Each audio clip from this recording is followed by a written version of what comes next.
아데노신 3인산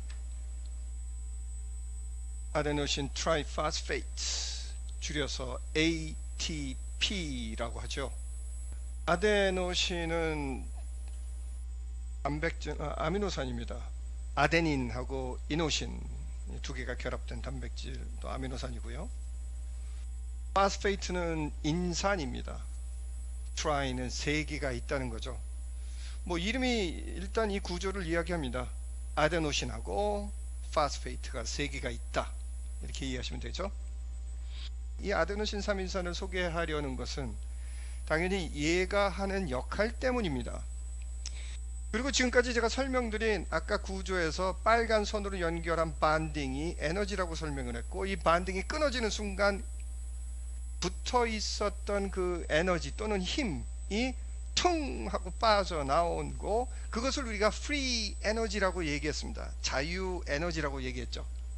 자유스러운 거예요. 어디에도 예속되지 않고 어디에도 붙어 있지 않은 자유스러운 에너지가 되는 것이죠. 이 자유스러운 에너지가 어딘가 또 들어가서 또 다른 구조를 만드는 데 사용됩니다. 그리고 여기서 소개하는 ATP에 그 프리 에너지가 들어가게 되죠. 자, 그래서 제가 이 프리 에너지를 사용하는 방식에 대해서 설명을 하려고 하는데요. 그래서 아데노신을 우리가 쉽게 그냥 A라는 알파벳으로 제가 표현을 하고요. 그 다음에 여기에 파스페이트를 PPP로 제가 그리겠습니다. 물론 제가 조금 아까 강의를 하던 방식으로 요 연결된 반딩을, 결합 부분을 빨간 거로 제가 한번 또다시 표현을 해보도록 하죠. 그러니 아데노신에 파스페이트가 3개 붙었으니 아데노신 트라이파스페이트가 됩니다.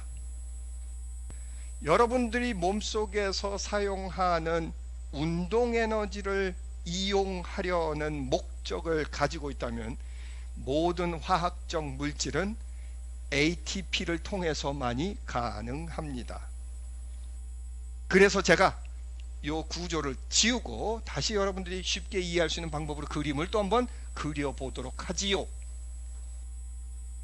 자, 밥그릇이 있고 밥그릇에 제가 밥을 만들어 놨습니다. 밥입니다. 밥입니다. 대부분, 물론 여기 탄수화물, 지방, 단백질 모두 있지만 그냥 거의 다 탄수화물이죠. 그리고 제가 여기다가 근육을 하나 그려 놓겠습니다. 이런 식으로.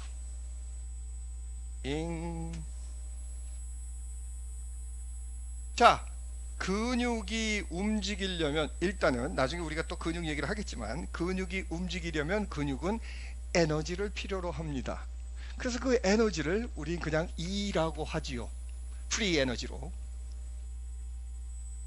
탄수화물을 먹으면 우리는 탄수화물이 C와 H와 O로 단단하게 연결되어 있다는 것을, 잠깐만 요건 빨간 걸로 갈게요, 을 잘 알고 있습니다. 그리고 저것이 퉁 하고 떨어지면 잘리면서 퉁 하고 에너지가 뛰쳐나오는 것도 알고요. 그렇다면 저렇게 뛰쳐나온 에너지를 얘가 쓰면 되겠네, 에너지로는 절대 이루어지지 않습니다. 왜? 프리 에너지는 너무 조절을 못할 상대이기 때문이죠. 어디로 튈지 몰라요. 실제적으로 여러분들이 먹은 음식이 가지고 있는 에너지 양의 약, 적게는 뭐 사람마다 조금씩 다르겠죠. 약 70에서 80%는 모두 다 열로 만들어집니다. 다시 말해서 여러분들이 먹은 음식이 가지고 있는 열량, 물론 그것을 다 사용하지 못합니다. 그런데 사용하는 에너지 중 일부, 그 일부 중에 약 70%, 80%는 모두 열로서 여러분들 몸을 따뜻하게 만듭니다. 다시 말씀드리면 여기서 퉁 하고 뛰쳐나오는 프리 에너지의 약 70%, 80%는 모두 다 여러분들의 체온을, 여러분들의 몸을 따뜻하게 하는데 사용됩니다. 그리고 나머지 한 20%나 30% 정도만 여러분들이 알고 있는 다른 형태의 에너지로 전환됩니다. 이게 화학적 에너지로 가기도 하고 전기 에너지를 만드는 데 쓰기도 하고 등등등입니다. 자, 그럼 이거 사용될 수 없다고 했는데 교수님, 그러면 이 에너지는 어디서 나오죠? 자, 그래서 제가 여기서 퉁 튀어나와서 여기까지 가는 과정을 한번 다시 그려보도록 할게요. 그게 뭐냐면 바로 ATP입니다. 즉 다시 말씀드리면 음식에서 퉁 하고 뛰쳐나오는 프리 에너지는 ADP와 P가 혼자 따로 나와 있습니다. P 또는 PI라고 표현할게요. 그냥 P로 합시다. P로 독립적으로 따로 떨어져 있는 녀석한테 이 프리 에너지가 휙 하고 들어옵니다. 뭐가 될까요? ATP가 됩니다. 그러면 드디어 ATP는 퉁 하고 잘리면서 ADP와 P로 나뉘면서 여기에 있던 에너지가 퉁 하고 빠져나오면 이 프리 에너지가 드디어 근육을 수축시키는 운동 에너지의 원천으로 사용이 되죠. 이 ATP를 사용하는 이유 중에 하나는 뭐냐면 아까도 보셨지만 그 많은 프리 에너지가 돌아다닐 때 그것을 하나의 단일 창구를 만드는데 굉장히 유리하죠. 뭐 예를 들어서 글루코스가 깨져서 퉁 튀어나와도 ATP를 만들고, 프리 패티 애시드가 유리지방산이 자유지방산이 퉁 하고 깨져서 프리 에너지를 만들어도 그것을 ATP에 저장하고, 그리고 만약에 그럴 리는 거의 없지만 그렇다 한들 단백질이 깨졌을 때 퉁 하고 프리 에너지가 나오면 그것을 ATP라는 형태로 저장시켜 놓는 겁니다. 그래서 여러분들은 여러분 몸속에 ATP라는 것이 화학물질이 일정량 항상 근육 근처에 보존되어 있죠. 그런데 이 ATP는 재미있게도 매우 불안한 모레큘입니다. 불안하다는 말이 무슨 뜻인지 아시죠? 금방 만들어지지만 금방 깨져요. 왜? 에너지가 원하면 언제든지 줄 수 있어야 하기 때문이죠. 제가 여기서 뜁니다. 도대체 몇 번 뛰어야 되나요? 이번 학기에 한 번 뛰었습니다. 그리고 제가 계속적으로 반복적으로 뜁니다. 언젠가는 제가 힘들어서 그만합시다. 또는 오르다가 높이가 이만큼에서 점점 줄어들겠죠. 저는 지칩니다. 지친다는 게 무슨 뜻일까요? 뭐 여러 가지 이유죠. 지치는 게 한두 가지 이유는 아닙니다. 뭐 심리적, 뭐 정신적 등등등 다 빼더라도 생물학적으로만 얘기하더라도 지친다는 것의 일종은 당연히, 그리고 가장 중요한 원인 중에 하나는 누가 뭐래도 저 ATP가 사라지면 저는 더 이상 못 뜁니다. 왜? 근육이 수축할 때 필요한 프리 에너지는 유일하게 ATP만 공급되니까요. 그러니 ATP가 일정량 보존되어 있다가, 뭐 예를 들어서 이렇게 해줘. 100개의 ATP가 있다.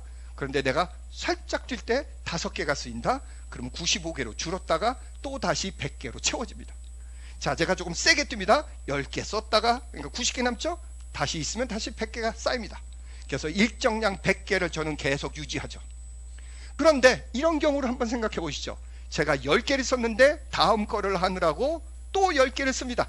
그때 10개 사용되고 보충은 5개밖에 안 됩니다. 어떻게 될까요? 90개, 95개, 85개, 어떻게 되냐? 85개, 90개, 80개, 85개, 이런 식이죠. 점차 떨어집니다. 나중에 어떻게 될까요? 더 이상 쓸 ATP가 없습니다. 제가 점프 뛰는데 계속적으로 높이가 떨어지는 이유죠. 다시 말해서 피로라는 것, 피곤하다는 것, 힘들어진다는 것의 가장 큰 화학적 이유는 ATP가 점차 고갈되기 때문입니다. 자, 그러면 ATP가 고갈되지 않게 하는 방법이 뭘까요? 답은 매우 간단하죠. ATP를 계속 만들어주면 되네. 맞습니다. 그런데 그만큼의 양과 스피드가 있을까요? 그러니 우리는 굉장히 빠른 힘과 빠른 속도를 내는 운동을 했을 때는 ATP가 굉장히 빨리 소모가 되고 그것을 보충할 시간이 없어지죠. 그러니 100m를 뛸 때는 1초에 10m를 가더라도 400m를 뛰게 되면 이게 이야기가 달라집니다. 왜? 그 순간 ATP는 약 1분도 안 돼서 30초 내지 40초 만에 모두 다 사라지니까요. 그래서 실질적으로 여러분들이 계단을 오를 때 처음에는 아무 문제 없이 올라갑니다. 그러다가 조금씩 나는 분명히 숨도 안 가쁜데 왜 내 다리가 뻐근하기 시작하지? 그리고 나서 계단을 계속적으로 북악강까지 올라갈 때 아이고 힘들어라. 그리고 한 3층 정도 올라가시면 한 번 정도 숨을 몰아쉬면서 쉬시죠. 뭘 하고 있는 과정일까요? 네, ATP를 다시 보충하고 계십니다, 여러분들은. 그래서 누군가는 저 ATP를 계속 만들어줘야죠.